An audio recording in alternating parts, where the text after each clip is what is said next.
Hey, what's up mga mates? Nandito po tayo ngayon sa Gaisano City, Uptown. At nandito po tayo sa City Food Park sa 6th floor. At dito ipapakita ko sa inyo lahat ng paninda dito sa food park. Ang una ko sa inyo ipapakita ay ang ice cream na gustong gusto ng ating mga bata. At kahit mga matatanda ay nasasarapan ito dahil sa mga sprinkles na inilalagay nila sa ibabaw ng ice cream. At talagang kakaiba ang mga ice cream nila dito. Kasi M&M at Snickers lang naman ang inilalagay nila sa mga ice cream. Kaya siguradong mapapawawa yung mga anak kapag nakapunta sila dito at natikman nila ang ice cream ng Froze Creamery. At siguradong mapapaihi ka palagi dahil sa laki ng juice boost at sa refreshing na dulot nito. Sulit sa uhaw. At kung kakaiba naman ang yung trip, meron naman tayong shawarma, palapa at nachos na mabibili sa murang halaga. Samahan mo na rin ng mga kakanin delicacies na pwede mong baonin para kay misis para hindi ka maintonsis. At kung gusto mo namang manamis-namis, dito na tayo sa Glaze, ang donut na hindi amoy panis. At marami pang mga choices. At kung gusto nyo naman kumain, nandito naman ang Budasyo Spoon Food House. Meron din dito ang shawarma rice na pampamilya ang size. Served by Flamin and Plate. Wow, grabe, talagang nakakabusog. At sobrang mura pa ng presyo. At di naman magpapahuli ang suki natin at paborito nating juice, ang Hara by Jane, na talagang tunay ang prutas nito. Organic, walang halong kimikal. Meron din nagtitinda dito ng mga calamari seafood. Sinamahan pa ng shrimp at magandang ngiti. At nandito rin ang Burnout Lechon House. Di lang yan dahil meron siyang lechon paksiw, dinuguan at lamang loob na maanghang.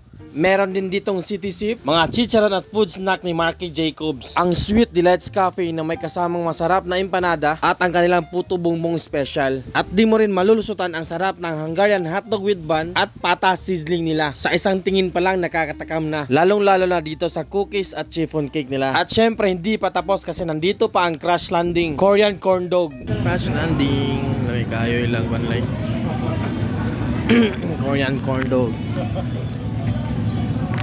At nandito rin ang potato corners at classic sorbetes, ang ice cream na pangmasa at buy one take one pa. O diba bongga? Ganito kasaya at kasarap sa Gaisano City, Uptown City Food Park 6th floor. At dito pwede kayong tumambay kasama ang iyong kaibigan, barkada, kagrupo at pamilya. Open sila ng 10 AM hanggang 12 midnight. At dahil nag food vlog na rin tayo, hindi mawawala ang food review kasama ang mga idol kong content creator. Kaya hanggang dito na muna tayo. Bye bye.